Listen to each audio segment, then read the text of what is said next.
Welcome to the Digital Analytics Power Hour. 3 analytics pros and the occasional guest discussing digital analytics issues of the day. Find them on Facebook at facebook.com/analytics hour.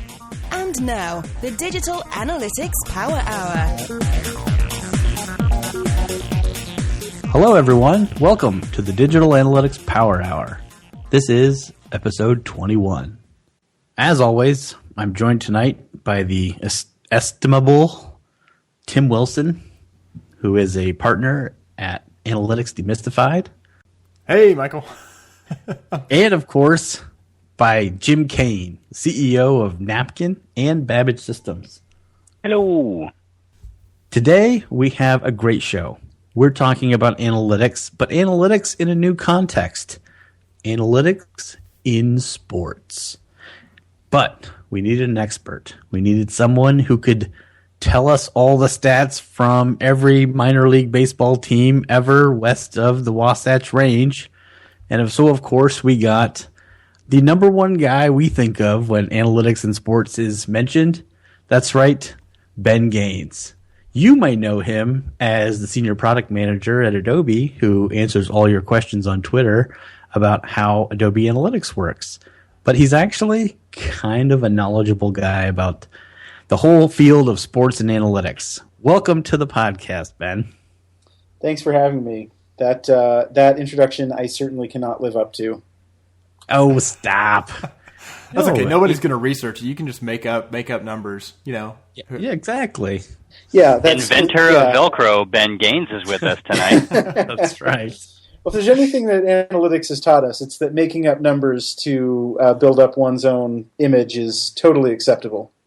Hey, it works for there's Charles your, Barkley. as promised, always good information coming out early and often in the Digital Analytics Power Hour. That's right.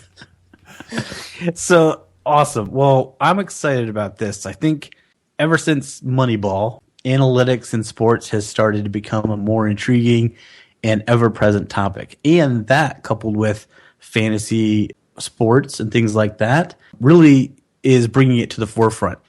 So, Ben, let me start with you. What are you seeing out there in the fields of analytics in sports, and what are people doing? That's a great question, a broad question, I think. Yeah, I'll let you take it wherever you want to take it. Yeah, so I think the emergence of sports analytics and the emergence of digital analytics have really followed sort of the same timeline, right? It was sort of digital analytics started to really explode a little more than a decade ago with organizations adopting various forms of web analytics. And it was about that time that Moneyball came out, and the world of sports started to really pay attention to data and how data can inform decisions at every level of the organization. And I think what if you fast forward to today, to 2015, I think what you're seeing in the world of sports is sort of almost to borrow like the hype cycle from Gartner, that I think sports analytics has come through the peak of inflated expectations or whatever that's called. And I think it's coming through the other side to the plateau of productiveness where you're starting to see a good balance in decision making in sports organizations where data is informing decisions but not driving decisions. And I think we've moved past. You brought up Moneyball, and Billy Beane deserves all the credit in the world for really sort of kicking off this movement in sports. But if Mr. Lewis were to rewrite that book today, I think he would point to other organizations in other sports as finding that right blend where Billy Beane was so maniacal about the data that there were some obvious flaws with his strategy. And now you've got teams like the San Antonio Spurs in the NBA. They're kind of the first ones that come to mind, but the Golden State Warriors as well just this last year did a really good job. Steve Kerr, head coach of the Warriors, if you listen to him talk, there's data in everything he's saying, and it's clear that he's taken that data and he's blended it with his sort of wisdom from having a career in the game and turned that into really a revolutionary team that just swept through the NBA. I think like I said, I think in a lot of ways it's sort of paralleled the emergence and the sort of the different phases of digital analytics over the last 10 years. They maybe actually got to the plateau of productivity maybe a little faster and more. Has it matured there faster than in digital analytics, where you actually said Steve Kerr took his expertise from having played the game, been deeply immersed in the game, his creativity, and blended it with data? And not to pivot to digital analytics and marketing, but sometimes we still run into the data is just going to tell us the answer, as opposed to, you still need to have creativity in marketing. You need to have an idea for a strategy and smart questions to ask. Where it seems like with Moneyball, when it first came out, everybody who hadn't read it and was just trying to give the soundbite, it was just plug in, Jonah Hill when the movie came out, and he's going to spit out the answers, as opposed to, no, it's complementary. It's not a replacement. You've got to change. You've got to adopt this new thing, and you have to keep the parts of the old that were valuable. Right, exactly. If I ever meet Jonah Hill, I'm going to buy that guy a beer. You know how much money that guy made me?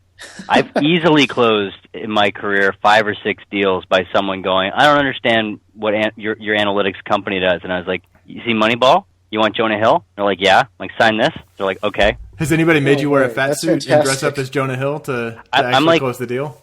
I'm reverse Jonah Hill. I'm the size of a Jonah Hill snack. That is fantastic. I'm gonna try that sometime. It works. I've never actually used Jonah Hill to explain what we do. Senior executives want to be Billy Beane. They want to be what's his name, Mr. Well, sure, Jolie Brad Pitt. Yeah, that guy. Who wouldn't want to be Brad Pitt? Right? And they want someone to just feed them the decision support. That's literally what we do for a living. So that guy made me a lot of money. But it's this overly simplistic representation of reality. Yeah, there's that scene where Brad Pitt has the angry confrontation with the head scout and fires him, and then he walks into the room. He points to the guy and says, "You played baseball, right?" And he says, I think he says he played in college or something. And he says, "All right, you're the head scout now," and that's idiocy. Like that's just total idiocy. I don't know if you guys saw the sports analytics world was up in arms last NBA season when Charles Barkley basically said that analytics is stupid. He would be right if his only impression of analytics, and maybe this is his only impression of analytics, if his only impression of analytics is the Billy Beane, fire the scouts, get rid of all the sort of tacit knowledge and wisdom and just, go purely by the data, then yeah, he's right. That is stupid. And it seems unlikely that anyone's ever going to win a championship in a major sport doing it that way. But, as with digital analytics, it's the blend of marketing creativity and tacit understanding of your space and your customers and your marketing programs and so on and so forth with data that produces winners. As you're talking, I'm thinking Michael Lewis, who was one of the fantastic speakers at Summit, and then was Nate Silver the same? One of them was last year, one was this year? I think Nate was last year. Last year. But if you look at, he does take in a sense, he has, Michael Lewis, journalist, trying to tell a really good story that's accurate, right? I mean, fantastic. Whereas you take when you have the analyst from reading The Signal and the Noise, which frankly, I couldn't follow all of it. Like that's a book that I will need to reread several times because he takes a much, much more nuanced view. And even when he had 538, he kind of got a little irked that people kind of wanted to oversimplify it and say, punch the magic button and it's going to spit this stuff out. But that his approach, I love 538's sports coverage because it does seem like he tries to really come at it in a way that says this isn't, let's put all the uncertainty in there. The machine's not going to kick out the answer. At the end of the day, It's a bunch of guys on a field playing a game, and they're all human. He makes it really approachable, and he speaks every year at the Sloan Sports Analytics Conference, and it's interesting at that conference generally, and I know he's made this point at that conference, that it's as much about the communication of the data as it is the data itself, and more so when you're talking to coaches and players who, they're not sitting in an office managing search keyword bids or marketing campaigns. They play a physical game. You have to communicate it to them, not like in The Signal and the Noise, but more like a 538 article that I think does it. The ones at least the articles I've read, have done a pretty good job putting the data into the context of the problem that the data is trying to solve, or that the study is trying to solve, and communicating it in a way that for a reader is intelligible and relatable. I don't know. I've talked to some pretty old school brand marketers who, I think I'd rather sell analytics to the guy who owns the Cowboys. Sure. Well, or it may be like analytics with creative people. Yeah. What they do doesn't seem like an actual fit for analytics, and much like being an athlete is not an analytical thing as much as it's a physical muscle memory. But you can show somebody, hey, you go up and you take this many at-bats a year, and in 47% of those at-bats, you're doing this. We can train that out of you, and you can get this much more out of your swing. Right. There's still going to be, if you can present that in the right way, there's going to be interest and a draw to be like, oh, I would like that. It's kind of the conception of the athlete not being interested. You've got Charles Barkley maybe misdefining analytics, but if you watch what athletes are doing in the science, they're getting told what to eat, when to eat, how much to eat. They're getting their custom formulated drinks. So it's not that big of a leap to go to them to say the data is just the science of your body coming to life to give you that extra little edge. But it doesn't mean you don't still have to have heart and work your ass off and be creative and have things that make you unique. They're complementary. Well, I think the thing as well, though, is that, and again, the parallels are uncannier than I thought they'd be between, again, kind of senior old school brand marketers and people who own sports teams. But when people think about advanced data and statistics and the panic of again, a machine is going to take my job, a machine is going to tell me what decisions to make. And one of the things that I think we've covered quite extensively, I thought we were going to have a show once where we're going to start bashing senior stakeholders, and then we had a 3-man impassionate defense of the hippo. We do decision support. We make smart people win faster, and that's all good analytics does in data. I was thinking before the conference, because I actually am pretty nerdy for sports analytics myself, but because I'm Canadian, it's one particular sport. Brian Burke went in front of the Sloan conference. There was a hockey panel about 4 or 5 years ago, and he just got in front of a room full of brilliant people and said, everything you do is bullshit. We're never going to do it at the Toronto Maple Leafs. He's now like an assistant something for the Calgary Flames, and Toronto has been hiring all the stats people they can get their hands on right now because they're the worst team in the history of the world, and I hate them. Also, but if you look at the adoption, just hockey in particular, the adoption of advanced analysis just in the last 2 years was no team had anybody. Every team has somebody. All the top bloggers in the advanced stat space for hockey have all been picked up by a team. Actually, the Penguins were one of the first teams to pick somebody up. And we went from the best stat in the sport a few years ago being plus minus to starting to get into things like Corsi and Fenwick and advanced stats. I could nerd out about the hockey piece at length, but it's just interesting because I really think hockey, and I can't speak for other sports, but it's been similar to what we've gone through in our industry in the last 10 years and the last 2. And it'll be interesting to see where it goes. I think it was last year, Nate Silver gets up at the Sloan conference. I think it was the last session of the conference, and he says, "I'm trying to remember how many people were in the room. It was a few thousand. MIT kids, Harvard kids, representatives from every professional sports team in North America, bunch of colleges." And he starts out by saying, "You guys all need to go learn Omniture or Google Analytics if you want to always be employed." Which I just leaned back in my chair, put my hands behind my head, and laughed. He told a bunch of the smartest, most well-trained people who all, they're all vying for these same positions for a small handful. To your point, Jim, hockey, hiring all these kids. There's way more supply of interested, young, talented kids than there is demand. And, there just simply aren't that many professional teams that can hire someone. And I thought how neat that was for our industry that, you've got Nate Silver going and telling these guys to go learn the tools that, for a large portion of our industry are the tools of the trade. Which is a whole other, sports marketing analytics is, I assume there's probably a higher proportion of people. I feel like any conference I go to that's in kind of a mid-market, I wind up with people who are in marketing and marketing analytics for a major league team at the Web Analytics Wednesdays. We have the what's our NHL team? The Blue Jackets. The Blue Jackets. Yeah. Come on, buddy. Terrible. So It's sort of awesome, actually. no, I knew who they were. So when I go on campuses and talk to students, and they're occasionally one saying, "I'd love to get into sports analytics," and I kind of say, "Well, wait, what do you mean?" There's a ton of innovation going on. If you're really, really passionate about the sport itself, keep in mind that that's going to be highly competitive with people who potentially like played the game, got a degree in math, played in college. Sports marketing, not that it's necessarily easier. They're also having to reinvent the rules of like, what does mobile inside of a stadium mean?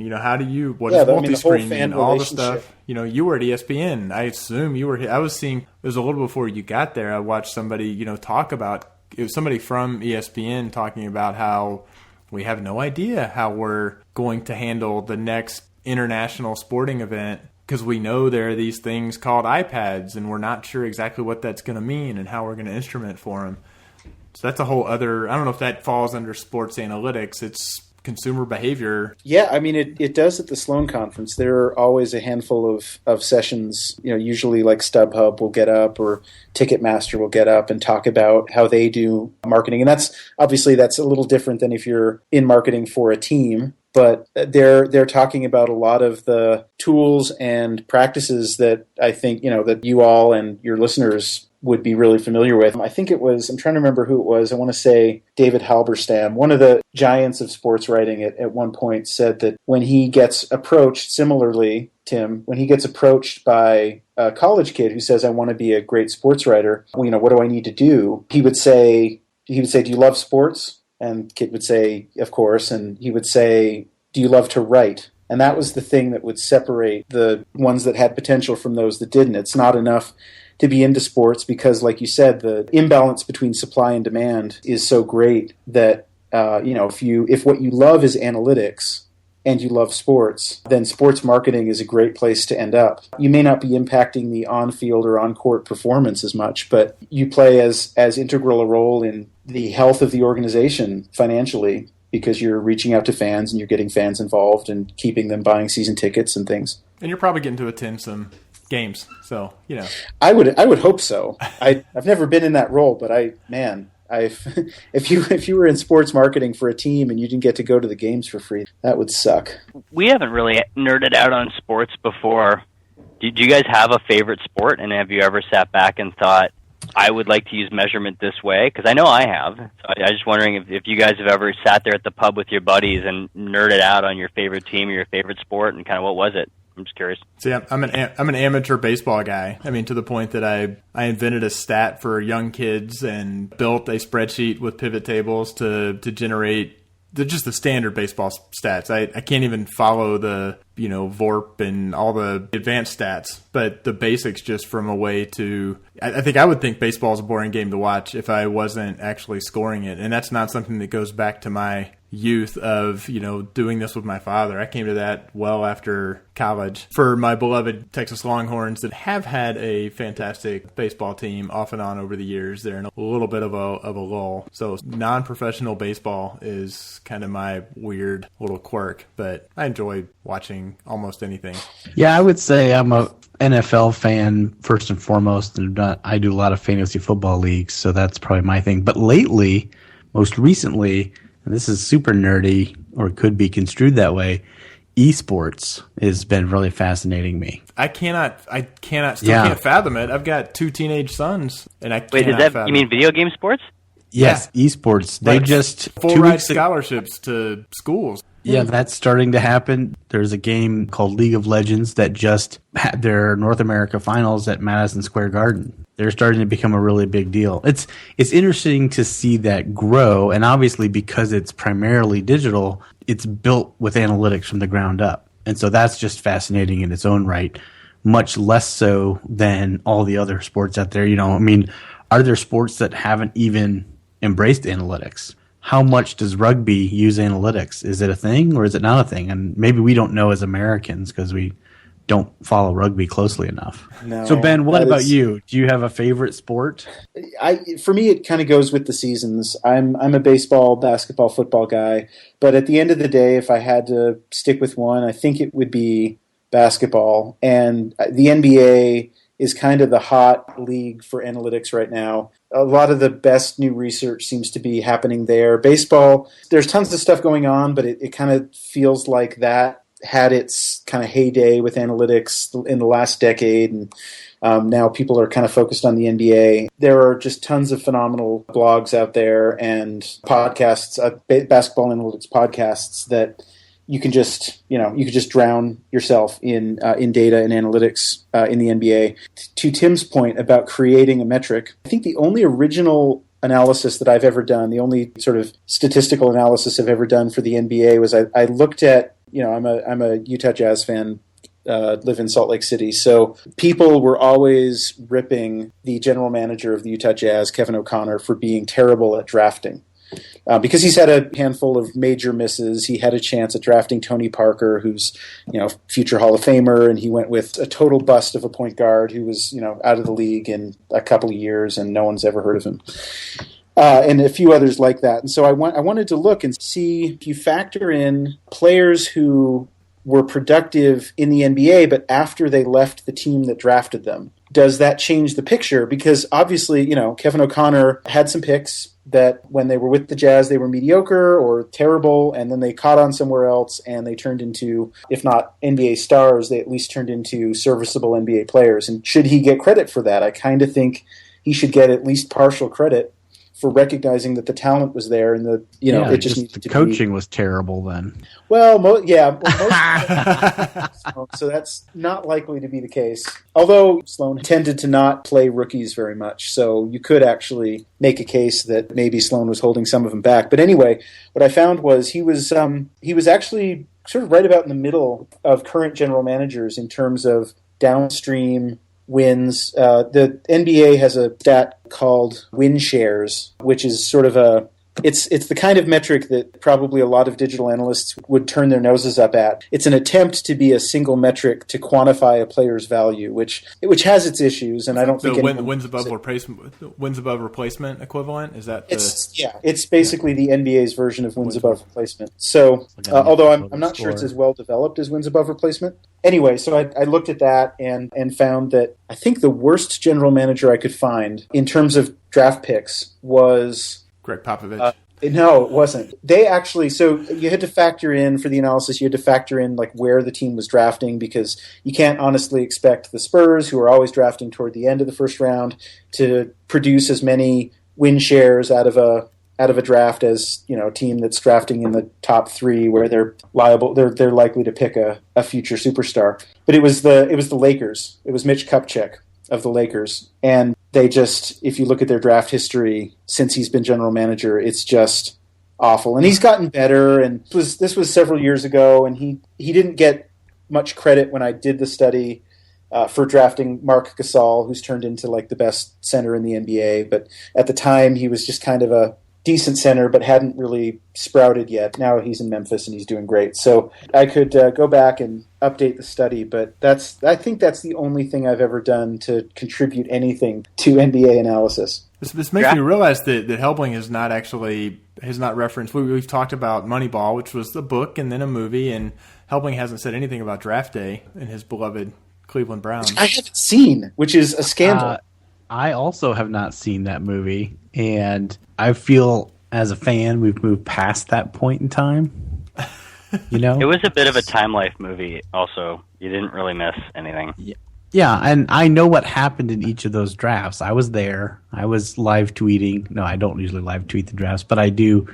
I usually am glued to my computer and or television during the draft, watching all of that happen and seeing how disappointed the Jets and the Philly and the Eagles fans are with their picks, because they always are, no matter what. But no, Is draft analytics a portable skill? Or could you go, because I never really thought about using measurement for the draft before, because that's just not the part that I think is interesting. But I do now. I think it's interesting. I got really good at helping predict a set of metrics for the Ottawa Senators to kick ass in the draft. Could I take that methodology and apply it to a different sport? I don't see how you could. It would be very difficult, because the measures and stuff are all different, right?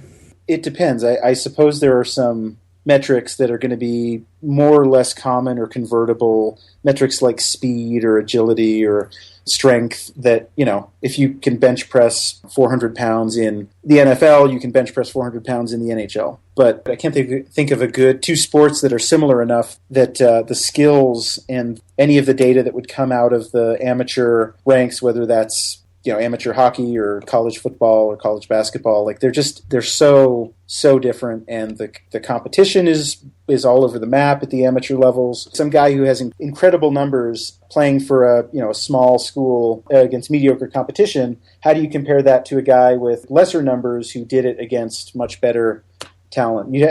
I'm sure there are some models that you could come up with. Well, the two sports that I think are closest actually are basketball and hockey. Because other than line changes in hockey, which make that very, very different, you're looking at a high level of dynamism and individual play, but team contribution. It's not set like a football or a baseball would be. It's not set scenario. And that's why whenever I'm out having a couple of pops and I start getting analytics nerd and we're talking about hockey, the two things that I do all the time right now are around attribution and multivariate testing. I think, and I'm not smart enough to do this, but maybe someday I can afford someone who is, really understanding attribution and being able to apply it to multivariate testing at the segment level. So that's your team, and what do I do on my team in terms of individual contributions? I think there's something in there that carries through, because basketball and hockey are very much team sports, I think in ways that maybe other sports aren't. Yep. So if you can say, I'm missing a piece that needs to have these exact characteristics to be able to complete that on the court picture, that's your draft profile potentially. Anyways, that's the thing I nerd out about. It's always testing and attribution. Well, and the NBA has that, right? The plus minus on the floor. They have, even going beyond plus minus, Kirk Goldsberry, who does a lot of the spatial analysis, he's kind of the leading NBA spatial analyst that's out there, and I think he writes for Grantland, and he's a professor at Harvard. He's come up with this with a way to quantify. It literally is attribution. He'll take each movement of the basketball between players, receives a value based on a number of factors like the amount of time left on the shot clock and who the ball's being passed to. Is it someone who shoots particularly well from that area of the floor? And he's come up with these fairly advanced models for attributing success back to someone who made a pass maybe 6 passes ago in a possession, which is wild. Stuff that even 5 years ago seemed impossible to an NBA fan. So that stuff exists. If you want to trade a guy and plus minus is the number one stat that you're looking for, and you want to trade someone, put them on the line with the best player in the league. Right. So they tried that with Matthew Dellavedova, and it almost worked. I don't know who that is, but he sounds very talented and not like a hockey player. He actually might be equally successful in hockey as he. I could see that. He'd be an enforcer. Yeah. Oh, for sure he would. Cleveland sports fans have it rough. That's what I'm trying to say. At least you have more than one team. If I didn't like Ottawa, I would have to. Or hockey, we've got one team, one sport. I just happen to like it, so I win. There's no CFL team? I don't consider the CFL to be a sport, and I can say that out loud because I don't think any Canadians listen to this podcast. They're Ottawa Red Blacks. We just renamed the team the Ottawa Red Blacks a couple of years ago, and Tom Green said, only in Ottawa could we be racist twice when we're naming a sport. That's fantastic. Oh, man. We'll see you, Washington, D.C. That's right. We're tired of being the unthought of country to the north. So we're going to double down on our bigotry here in Ottawa. Here's a quick question, and then we probably need to wrap things up. But Ben Gaines, a lot of our listeners are analytics folks, and some of them may even be sports fans. But what if they wanted to dig in and go beyond maybe the 538 stuff and get a little deeper into a topic? Where would you send somebody? What resources are out there for people to get a little more information? So, do you mean in terms of like just getting your hands on the data, or? Yeah, or just what's cutting edge. You've mentioned a bunch of folks, in basketball analytics, Kirk Goldsberry, and so on. Like, what other types of things or websites we think would be a good read or something like that? Okay. Yeah. So my sort of go-to basketball analytics. I don't think I have one for baseball. There are a ton. Take your pick. But for basketball, there's a site called Nylon Calculus. Just nyloncalculus.com. Basketball numbers for the people, and it's a blog. Ultimately, it's high level enough that you can dive into it, and they have like tutorials on, or not tutorials, but just introductory material on different metrics that are emerging in NBA analysis. But then they also have sort of very pointed studies on I'm on there right now, and there was a post the other day called more on the postscript to a shot block. So like talking about what analysis into what happens after a shot is blocked, and how certain players are better at blocking a shot inbounds as opposed to out of bounds, so that their team can get possession of the ball, and just a bunch of this stuff. And they've got a handful of really good writers. Seth Partnow, he's written on sort of the theory and practice of analytics, and said some really great things that I think I've tweeted out to the digital analytics crowd, because it is so similar in a lot of ways to what I think a lot of us in the industry deal with when it comes to getting our conclusions accepted and our recommendations taken seriously and getting invited to the right meetings and all of that stuff that we deal with. So I would start with Nylon Calculus. That's the one I find myself going back to over and over again. And in terms of the data, NBA.com is really, really, I think, forward-thinking in the amount of data they provide and access to it. If you go to, I think it's stats.nba.com, there is this whole application for doing your own analysis and tons of data that's made available for free. It's powered by SAP, and it's just fantastic. And the other thing is, for any of the major sports, I think they even have one for hockey, Jim, the -reference.com franchises. So basketball-reference.com, baseball-reference.com, tons of data there. You can do custom queries. You can compare players across eras. And it's the kind of site where if you're a data nerd, if you love playing around in data, you can easily find yourself up at 3 a.m. not realizing that you've stayed up 3 hours later than you intended to, because you're just playing around with data and analysis on that site. So those are kind of my go-to sort of must-have. And then there's some more nuanced databases available that are things like player salaries and things. But for the most part, those are my go-to sites. So the hyper-motivated analyst who wants to learn R and dig into data, you can go to a -reference.com, get a nice big data set, and then throw it into R and go to town. Yeah, and they have all the major sports. Also hockey, Jim. I think I counted that. They have hockey-reference.com. It exists. You can get all the history of the Calder Trophy, because that's what you've always wanted. The Calder Cup, the Rookie of the Year trophy. We're talking after the show. So I think that's one of the great things about the show, is that we learn from each other about things like the Calder Cup. But the Lady Bing Memorial Trophy, the player who displays gentlemanly conduct in the NHL. Oh, that's a good one. Don't make me hate you. Doesn't look like it's been awarded since 2010-11. Martin St. Louis kind of had a lock on it for 2 years. Maybe it was Martin from St. Louis. Or he's French-Canadian and his name is Martin St. Louis, but it doesn't matter. St. Louis. St. Louis. You can edit that out, Tim. You just right. Texased the hell out of that guy's name. Today we're defining ugly American. All right. So, in conclusion and in summary, this has been great. Ben, thank you so much for coming on.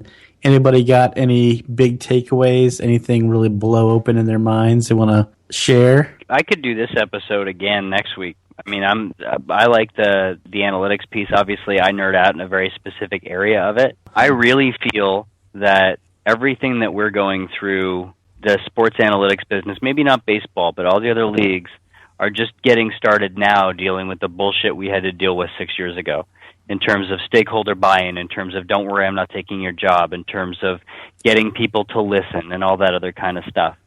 The other thing is, and I'd never thought about it before, but there's 10,000 people that want to be the next assistant to Billy Beane, and I have a hell of a time finding someone that wants to look at, pan-session attribution data for a nonprofit organization. I read sports, like people painstakingly, for days of work, build blogs doing analysis on hockey. before they go back to their daytime job, that if they did that with marketing data for me, I would pay for their house. You know what I mean? And the level of passion that, because I actually think marketing analytics or digital analytics is equally awesome. But, if you can find the same level of passion for your gig that some of these sports people have for the work they, again, do on evenings and weekends that I think is comparable in quality, you're going to be a VP someday. I like it. Well, again, we would love to hear from all of you. So are you way into a sport and you're digging the analytics side of it? Let us know on Facebook at facebook.com/analyticshour or on Twitter or on the Measure Slack. So the instructions are on our Facebook page, so you can find it there. It's a great community, great place to talk some sports analytics with Ben Gaines and other folks who are interested in that. And once again, Ben, thank you so much. It's been a pleasure having you on. And I hope you come back and do a show about what we all really wanted to talk about, which was sneak peeks on Adobe Analytics. Yeah, I had a great time tonight. If you want to have me back, I'm all about it. Well, that's super gracious of you. All right. Well, hey, for my co-hosts, Tim and Jim, thanks, everyone. Thanks again to Ben. And keep on analyzing. Rock, flag, and eagle. Thanks for listening, and don't forget to join the conversation on Facebook or Twitter. We welcome your comments and questions. Facebook.com/Analytics Hour or at Analytics Hour on Twitter. So smart guys wanted to fit in, so they made up a term called analytics. Analytics don't work. Rise up. You're trying to make that a thing. It is. It's already been a thing. I think it's a good thing. Don't get me wrong. Oh, you didn't know? We're just going to do live calls tonight, people asking any Adobe question they want. I know you're getting paid. I know you can afford a haircut. Who knew that Cleveland Browns would be sitting alone atop the AFC North at this point in the season? I think that Web Analytics Demystified has a strong high-ally analytics practice. I'm still here, and I am not good at sports. And then we end up drinking and making fun of Helbling. His whole hair is one cow. It's just a giant cowlet. Pretty sure I could even hear people pausing the podcast in Jim's whole NHL soliloquy. No respect. It's going to be this tension between, it's Ben Gaines. I adore Ben Gaines. I want to listen to Ben Gaines fighting with, I could give a shit about sports. I could give it, maybe he'll, and people, they're just, Tim people Wilson are going to would be ribbing just and shut up, then Ben Gaines could talk some more. There's a payoff for everyone who's willing to listen till the end. Nice. No, not nice. Cheers.